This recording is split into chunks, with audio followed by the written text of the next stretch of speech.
ورا شاہ کریما دستگیرا اشرفا آمنوا اتقوا اللہ وکونوا مع الصادقین صدق اللہ مولانا العظیم وصدق رسول النبی الکریم ونحن علی ذلک لمن الشاہدین والشاکرین فالحمد للہ رب العالمین۔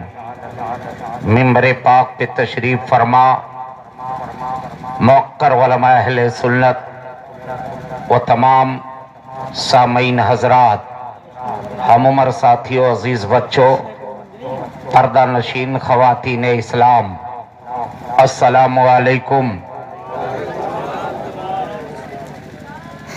مبارکباد کے قابل ہیں آپ تمامی حضرات جو کہ جشن غوث الورا میں تشریف رکھتے ہیں، اور بالخصوص KGN نوجوان کمیٹی، ان کو بھی میں تہہ دل سے مبارکباد پیش کرتا ہوں کہ آپ تمامی حضرات نے غلامی کا ثبوت پیش کرتے ہوئے جشن غوث الورا کا انعقاد کیا اور ملک و ملت کے مائع ناز خطبہ و شعراء کو دعوتیں دے کر یہاں بلائے۔ اللہ تعالی اس بزم پاک کو اپنی بارگاہ میں قبول فرمائے اور تمام شریک ہونے والے شرکا کی شرکت کو قبول فرمائے۔ کہاں ہیں اب مسلمان اگلے زمانے والے؟ کہاں ہیں اب مسلمان اگلے زمانے والے؟ گردنیں کیسر و کسرا کے جھکانے والے۔ سنتیں عام کریں، دین کا سب کام کریں، سنتیں عام کریں، دین کا سب کام کریں، نیک ہو جائیں مسلمان زمانے والے، نیک ہو جائیں مسلمان زمانے والے۔ اور مومن کو مومن سے کینہ نہیں اچھا، مومن کو مومن سے کینہ نہیں اچھا، جس سینے میں کینہ ہو وہ سینہ نہیں اچھا۔ میرے عزیز بھائیوں، بہترین عمدہ خطاب، عمدہ بیان، اچھی گفتگو آپ نے سماعت کی۔ خطیب دورہ حضرت العلامہ حضرت علامہ مولانا شاہ مفتی ارشد القادری صاحب قبلہ اشرفی وستاذ مرکزی درسگاہ دارالعلوم اہل سنت غریب نواز بیدولہ سے بہترین خطاب آپ نے سماعت کیا اور اچھی اچھی نعت و منقبت آپ نے سماعت کی۔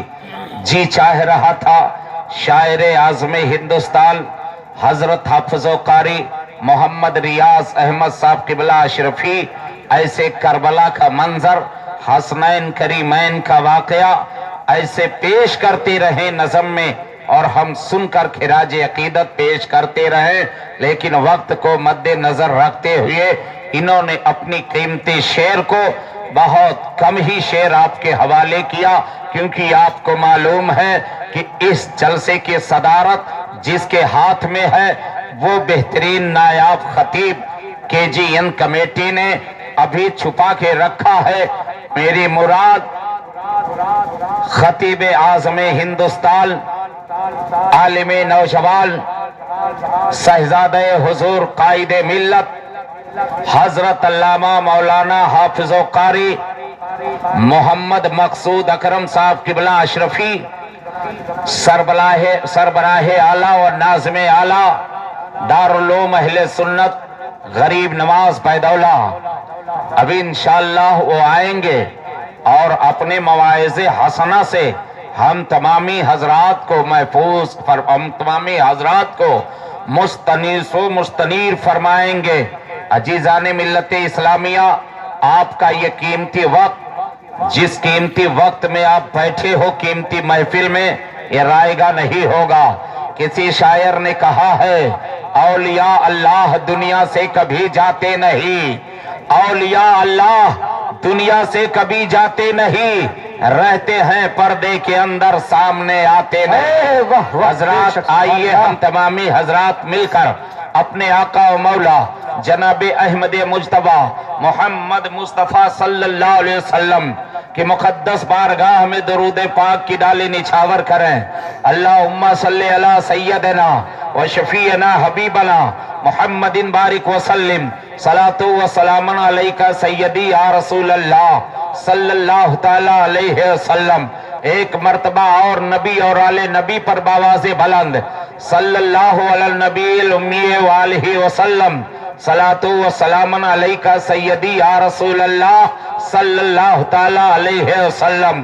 حضرات جدھر بھی دیکھیے کہیں پوسٹر میں جشن غوث الورا ہو رہا ہے، کہیں جشن غوث اعظم ہو رہا ہے، ہر بچہ کہیں منقبت غوث اعظم پڑھ رہا ہے۔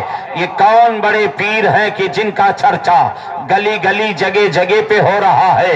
تو مسلمانوں جس جگہ غوث اعظم کا چرچا ہوتا ہے، جس گلی میں غوث اعظم کا ذکر ہوتا ہے، اس گلی کی حفاظت ہوتی رہتی ہے، کیونکہ کسی شاعر نے کیا خوب کہا ہے کہ میرے غوث تیرا جلوہ کہاں اور کدھر نہیں ہے، میرے غوث تیرا جلوہ کہاں اور کدھر نہیں ہے، او علاقہ دھس گیا ہے تیرا رخ جدھر نہیں ہے، او علاقہ دھس گیا ہے تیرا رخ جدھر نہیں ہے۔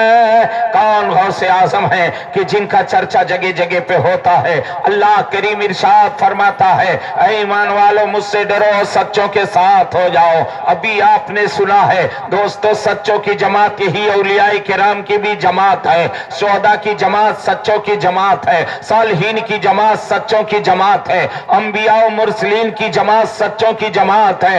آپ ان سے جڑے رہو گے تو ہمیشہ کامیاب و کامرہ رہو گے۔ دوستو یہ کون غوث اعظم ہیں؟ یہ وہ غوث اعظم ہیں کہ جن کے والد کی زندگی کو دیکھو تو بے مثال مل رہی ہے، جن کے والدہ کو دیکھو تو الحمدللہ بے مثال زندگی مل رہی ہے، آپ کے نانا کی زندگی کو دیکھو تو کتنی پاکیزہ زندگی مل رہی ہے، نانا کی جانب سے دیکھو، باپ کی جانب سے دیکھو، سرکار غوث اعظم کا نسب حسنی اور حسینی دونوں ہے۔ دوستو یہ ایسے ہیں، بتائیے اسی غوث کا چرچا یہاں کے جی این کمیٹی کر رہی ہے، وہ غوث اعظم ہیں۔ ان کی والدہ کا بیان ہے کہ جس وقت سے میرے بچے کی پرورش میرے پیٹ میں ہونے لگی اور جب میرے بچے کی روح اس کے بدن میں ڈالی گئی تو جب سارے لوگ سو جایا کرتے تھے تو میرے شکم سے آواز آتی تھی، اللہ کے ذکر کرنے کی آواز آیا کرتی تھی، اللہ کی حمد کی آواز آیا کرتی تھی۔ یہ کون پڑھ رہا ہے؟ یہ کون ذکر کر رہا ہے؟ وہی شہنشاہ بغداد کر رہے ہیں، غوث اعظم کر رہے ہیں۔ عزیزان ملت اسلامیہ، آپ کی ماں ام الخیر کا بیان ہے کہ جب میرے بچے کی ولادت بسعادت ہوتی ہے، جب میرا بچہ دنیا میں آتا ہے، جب اس کی پیدائش ہوتی ہے تو میرا گھر خوشبو سے روشن ہو جاتا ہے۔ اور جس سال غوث اعظم بغداد کی دھرتی پر ولادت ان کی ہوئی اور پیدائش ہوتی ہے، اس سال میں بغداد میں عراق میں جس گھر میں پیدائش ہوئی ہے سب کے گھر بچے پیدا ہوئے ہیں، سب لڑکے ہی پیدا ہوئے ہیں۔ عزیزان ملت اسلامیہ یہی غوث اعظم ہیں کہ آپ جب مدرسہ چلتے ہیں تو آواز آتی ہے اے لوگو اللہ کے ولی آ رہے ہیں، جگہ دے دو، اللہ کے ولی جا رہے ہیں، راستہ دے دو۔ انہی غوث اعظم کا چرچا آج ہلور کی دھرتی پہ ہو رہا ہے۔ اللہ اکبر۔ حضور غوث اعظم رضی اللہ تعالیٰ عنہ جب پہلی بار مدرسہ جاتے ہیں، آپ واقعہ سن چکے ہو، تو پہلی بیٹھک میں آپ نے کتنا کتنا سنایا ہے یہ سب جان ہی رہے ہو. جب آپ بولنے کے قابل ہوئے ماں کی گود میں بیٹھے تھے آپ نے فرمایا کہا ماں میرا آپ پر احسان ہے. ام الخیر غوث اعظم کی والدہ کہتی ہے بیٹا ابھی تم کمانے کے قابل نہیں ہوئے ہو, ابھی تم بہترین چلنے کے قابل نہیں ہوئے ہو, کون سا احسان کر گئے ہو. حضور غوث اعظم فرماتے ہیں اے میری ماں اگر یہ بات سچی ہو تو بتانا. ایک بات بتائیے میں آپ کے پیٹ میں تھا اور فلا تاریخ تھی اور اس فلا مہینہ تھا, رات کے اندھیرے میں آپ کے گھر میں چور آیا تھا کہ نہیں؟ حضور غوث اعظم کی والدہ ام الخیر بیان فرماتی ہیں ہاں بیٹا لیکن تجھے کیسے خبر ہے؟ چور آیا تھا, یہی مہینہ تھا, یہی تاریخ تھی. اے بیٹا رات میں چور آیا تھا یہ بات سچی ہے. غوث اعظم فرماتے ہیں ماں بتاؤ جب یہ بات سچی ہے تو آگے کیا ہوا ہے آپ بیان کیجئے. ام الخیر بیان کرتی ہیں کہ بیٹا چور آیا, چوری کیا, سارے سامان کو اکٹھا کر کے بچہ باندھ کے لے کے جب چلنے لگا ہے تو پھر جیسے دروازے کے قریب پہنچا میں تھوڑی دیر تسلی میں ہو جاتی ہوں کہ چلیے جو لٹنا تھا لٹ ہی چکا ہے, چور سے اب مجھے میری حفاظت ہو جائے گی. فوراً وہیں سے وہ پلٹ پڑتا ہے, گٹھڑی کو رکھا دروازے پر اور وہ میری جانب بڑھتا چلا آ رہا ہے. حضور غوث اعظم سنتے جا رہے ہیں, ام الخیر بیان کرتی جا رہی ہیں اللہ اکبر. حضور غوث اعظم کی والدہ نے کہا کہ چور ان قریب میرے قریب پہنچ چکا اور میں حیران ہو جاتی ہوں کہ اللہ میرے آبرو کی حفاظت کر. اللہ اکبر میں پریشان تھی بیٹا. اتنے میں جیسے وہ ہاتھ اٹھایا کہ لاؤ ام الخیر کے بدن پہ ہاتھ رکھو, ابھی اس کا ہاتھ مجھ تک نہیں پہنچا تھا کہ اتنے میں ایک شیر آتا ہے اور وہ شیر آ کر کے اس چور کو چیر پھاڑ کے رکھ دیتا ہے. اللہ اکبر اتنا سننا تھا. حضور غوث اعظم فرماتے ہیں ماں اس چور کو تم جانتی ہو؟ کہا نہیں. کہا اس چور کو پہچانتی ہو؟ کہا اس شیر کو پہچانتی ہو؟ کہا نہیں. کہا بیٹا ماں وہ شیر کون تھا؟ حضور غوث اعظم جب پوچھے تو ان کی ماں ام الخیر فرماتی ہیں کہ بیٹا میں نے اسے کبھی نہیں دیکھا تھا, وہ جنگلی شیر نہیں نظر آ رہا تھا. حضور غوث اعظم فرماتے ہیں ماں وہ شیر کوئی جنگلی شیر نہیں تھا, وہ شیر تمہارا بیٹا عبد القادر تھا جو تمہاری آبرو کی حفاظت کے لیے شیر بن کے چور پہ حملہ کیا. بے شک سبحان اللہ. نعرہ تکبیر, نعرہ رسالت, جشن غوث الورا کانفرنس, نعرہ تکبیر, نعرہ رسالت. ماشاءاللہ وہ غوث اعظم ہیں. تو دوستو غوث اعظم کی شان کرامت اگر بیان کیا جائے نہ تو راتیں ختم ہو جائیں گی, باتیں ختم نہیں ہوں گی. وہ میرے غوث سرکار غوث اعظم نظر کرم خدا را, نظر کرم خدا. نعرہ تکبیر, نعرہ رسالت, شہزادے حضور قائد ملت, شہزادے حضور قائد ملت. نعرہ تکبیر, نعرہ رسالت. ماشاءاللہ.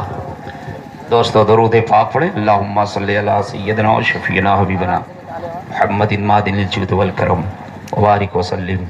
صلاۃ و سلام علیکہ سیدی یا رسول اللہ صلی اللہ علیہ وسلم. میرے عزیز بھائیو آپ اپنے باتیں کی نظروں سے مشاہدہ کر رہے ہیں.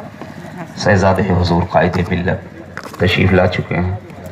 الحمدللہ اس چھوٹی سی عمر میں اللہ نے کتنی ساری ذمہ داریاں ان کے سر پر ڈال دیا. بے شک دوستو بہت ہی اچھے انداز میں یہ ساری ذمہ داری بخوبی انجام دے رہے ہیں. آپ لوگوں کا ساتھ ہے, آپ لوگ ان سے جڑ کے رہیے. انشاءاللہ الرحمن ان کی عمر جتنی بڑھے گی ادارہ بھی بڑھتا جائے گا, علاقہ بھی روشن ہوتا جائے گا. لہٰذا آپ ان سے مل کر کوئی بھی دینی کام کریں, ان سے مشورہ لے کر کریں اور باہوں میں باہیں ڈال کر بولو حضور شہزادے حضور قائد ملت سے کہ حضور آپ اپنے آپ کو تنہا محسوس مت ہونا اور یہ آپ احساس نہ کرنا کہ ہم اکیلے ہیں. ارے آپ نہیں، آپ کے ادارے پہ جتنے اساتذہ ہیں آپ کے ساتھ ہیں، جتنی عوام ہے علاقے کی آپ کے ساتھ ہے. جب آپ ایسا حوصلہ دیتے رہو گے تو یہ نوجوان شیر بن کر کے الحمدللہ آج تو علاقے میں کام کر رہے ہیں اور بہت دور و دراز تک ان کی زبان سے کام ہوتا رہے گا. وہ غوث اعظم ہیں سرکار غوث اعظم رضی اللہ تعالی عنہ. دیکھیے ابھی آپ نے سنا کہ پردے کی آڑ میں بھی اللہ کے ولی دیکھ لیتے ہیں. کیسے دیکھتے ہیں؟ سنو، آدمی کے بدن میں نظریں ہیں، زبان ہے، کان ہے، ہاتھوں پیر ہے. اگر روح نہ ہو تو کیا وہ دیکھے گا؟ نہیں. بولے گا؟ نہیں. سنیں گے؟ نہیں. غرضے کی ان کے ہر اجزاء بیکار ہیں. کب تک؟ جب تک بدن میں روح نہ ہو. آنکھ ہے لیکن دیکھنے کا کام نہیں کر رہی ہے، زبان ہے لیکن بولنے کا کام نہیں کر رہی ہے، کان ہے سننے کے کام نہیں کر رہے ہیں. روح آ جانے کے بعد پھر دیکھیے دوستو، آپ نظر اٹھاؤ تو آسمان پہ تاروں کو دیکھ رہے ہو، چاند کو دیکھ رہے ہو، 2-3 فرلانگ کو، 2-3 میل کو دیکھ رہے ہو، دوری کو دیکھ رہے ہو. پتہ چلا روح جب آ جاتی ہے تو یہی نظریں دیکھنے کا کام کرتی ہیں. روح جب آ جاتی ہے تو آدمی دیکھتا بولتا ہے. ایسے اللہ کا بندہ جب ذکر و عبادت اتنا کر لیتا ہے کہ رب اس سے راضی ہو جاتا ہے تو روح کے ساتھ اپنے اس بندے کو روحانیت عطا کرتا ہے، اور جب روحانیت دیتا ہے تو وہ پردے کے آڑ کو بھی دیکھ لیتا ہے. اللہ تعالیٰ اپنے محبوب بندوں کو غوث اعظم کو روح کے ساتھ روحانیت عطا کیا. وہ بغداد میں ہیں، ہلور کو دیکھ رہے ہیں. یہ دیکھنے کی طاقت روح کے ساتھ اللہ جب روحانیت دیا تو دیکھ رہے ہیں. بے شک سبحان اللہ، بہت خوب. بغداد میں ایک مرتبہ بیماری پھیل گئی، اور جب بیماری پھیلی تو لوگ حیران و پریشان ہیں. کوئی علاج کام نہیں کر رہا، کوئی دوا کارگر ثابت نہیں ہو رہی ہے، لوگ مرتے جا رہے ہیں. کچھ لوگوں نے کہا کہ چلو بڑے پیر کی بارگاہ میں چلیں. سرکار غوث اعظم کی بارگاہ میں آئے اور آ کر عرض کرتے حضور دیکھیے بیماری عام ہو چکی ہے، ہر گھر سے جنازے نکل رہے ہیں، دعا فرمائیے. حضور غوث اعظم نے نہیں کہا فلاں اسپتال میں لے کے چلے جائیے، یہ نہیں کہا فلاں دوا جا کر کے خرید لیجئے کھا لیجئے. آپ فرماتے ہیں کہ میرے مدرسے کے گراؤنڈ کے اندر جو گھاس ہے اسی گھاس کو کاٹ لو اور لے جا کر پیس کے پلا دو، بیمار شفا پا جائے گا، بیماری چلی جائے گی. یہ شہنشاہ بغداد ہیں مسلمانوں. آج کہہ دیا جاتا ہے کہ جس کے گھر پہ غوث اعظم کا پہرا ہوتا ہے جلات کبھی ادھر حملہ نہیں کرتا ہے. بات آئی ہے تو سنو مسلمانوں، وقت اجازت نہیں دے رہا ہے تقریر پھیلائی جائے. یہی غوث اعظم ہیں. ایک آدمی کی لڑکی غائب ہو جاتی ہے، اور جب اس کی لڑکی غائب ہوئی ہے ڈھونڈا جا رہا ہے، نہیں مل رہی ہے، حیران و پریشان ہوا، نہیں مل رہی ہے. کسی نے کہا جاؤ بغداد چلے جاؤ، بڑے پیر کی بارگاہ میں چلے جاؤ، غوث اعظم کی بارگاہ میں چلے جاؤ، شہنشاہ بغداد کے پاس چلے جاؤ. لہذا وہ فوراً آدمی غوث اعظم کی بارگاہ میں پہنچتا ہے اور عرض کرتا حضور میری بچی اتنے دن سے غائب ہو چکی ہے، بہت تلاشا نہیں مل رہی ہے، سرکار کرم کر دیجئے. دیکھیے اللہ والوں کی نظر کہاں کہاں ہوتی ہے. حضور غوث اعظم نے فرمایا وہ دیکھ لیے ان کی لڑکی کہاں ہے، راستہ بھی بتا رہے ہیں. آپ کہہ رہے ہیں کہ ایسا ہے جناب جائیے فلاں جنگل کی طرف ایک راستہ گیا ہوا ہے، اسی راستے پر بیٹھ جائیے لکیر کھینچ کر کے. آپ کو ایک ڈراؤنی شکل والے تمام ملیں گے، آواز ڈراؤنی دیں گے، لیکن ڈرنا نہیں، اسی دائرے میں رہنا. اور یہی کہنا مجھے غوث اعظم نے بھیجا ہے، مجھے عبد القادر نے بھیجا ہے. جب رات آخری منزل کو طے کرے گی تو اس میں ایک بادشاہ کا گزر ہوگا، اور وہ جب سنے گا تو فوراً پوچھے گا رک کر کے، تو اس سے ساری بات بتا دینا تمہاری لڑکی مل جائے گی. اللہ اکبر. عشاء کے بعد وہ بندہ نکلا اور آیا، لکیر کھینچ کر کے اسی راستے پہ کھڑا ہو گیا، بیٹھ کر کے پڑھتا جا رہا ہے مجھے عبد القادر نے بھیجا ہے، مجھے عبد القادر نے بھیجا ہے، مجھے عبد القادر نے بھیجا ہے. یہ رٹ لگا کے رکھا ہے، ایک سے ایک ڈراؤنی جانور والے آوازیں دیتے جا رہے ہیں، لیکن یہ بندہ ڈر نہیں رہا ہے. کیوں؟ اس لیے کہ غوث اعظم نے کہہ دیا تھا ڈر کرنا نہیں. اللہ اکبر. رات جب آخری حصے پہ آتی ہے تو واقعی شان و شوکت کے ساتھ ایک بادشاہ کا گزر ہوتا ہے. جب وہ قریب پہنچتا ہے اور عبد القادر کا نام سنتا ہے, غوث اعظم کا نام سنتا ہے, تو فوری طور پہ اپنے تاج کو اتار دیتا ہے, شاہی لباس کو اتار دیتا ہے,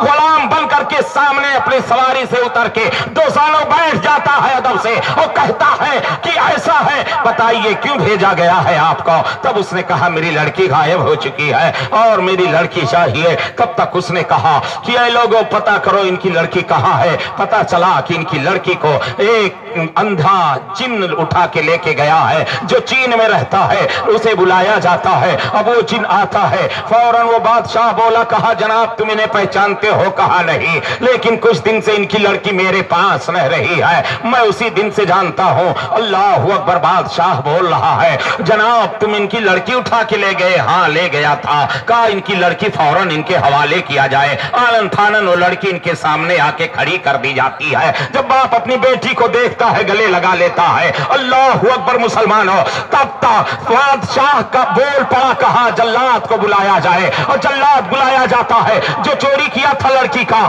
فوراً اسی آدمی کے سامنے اس جنات کا سر قلم کر دیا جاتا ہے. اب یہ لوگ جب چلنے لگے تو پوچھا اس آدمی نے جناب تم ہو کون؟ دیکھنے میں بادشاہ لگ رہے ہو لیکن آپ غوث اعظم کا نام سنے تو خادم کی حیثیت سے میرے سامنے آئے ہو, بات کیا ہے؟ تو کہا بے شک میں بادشاہ ہوں لیکن انسان کا بادشاہ نہیں ہوں, چرند و پرند کا بادشاہ نہیں ہوں, میں بادشاہ ہوں تو جناتوں کا بادشاہ ہوں. لہذا غوث اعظم کی حکومت ہم پر چل رہی ہے. لہذا اسی وقت غوث اعظم نے کہا تھا کہ غوث اعظم کے اس خادم نے کہا تھا کہ ایسا ہے آج کی تاریخ سے سن لو, جو بھی غوث اعظم کا نام لیتا ہو اے میری قوم کبھی ان کے گھر پہ حملہ نہ کرنا.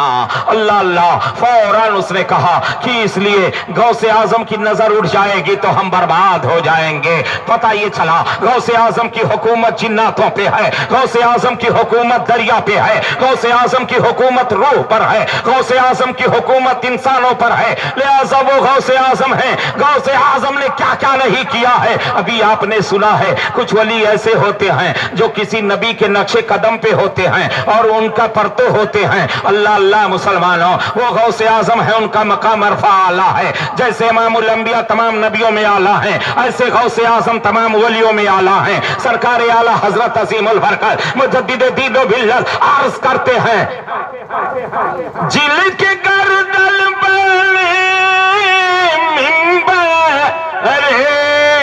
اولیاء اس قدم کے کرم پہ لاکھوں سلام. نعرے تکبیر, نعرے رسالت, جشن غوث الاعظم زندہ باد, سرکار کی آمد, مرحبا, نعرے تکبیر, نعرے رسالت. یا رسول اللہ. آپ نے ایک بادشاہ کا نام سنا ہوگا, اس بادشاہ کا نام صلاح الدین ایوبی ہے. جب ان کے باپ نجم الدین نے شادی کی, شادی کرنے کے بعد آپ کے گھر میں جب بچہ پیدا ہوا اور یہ شادی کی ہے, معلوم ہے نجم الدین کلمہ پڑھ کے اسلام میں داخل ہوئے اور اس کے بعد شادی کیے. جب بچہ پیدا ہوا بچے کا نام صلاح الدین ایوبی رکھا.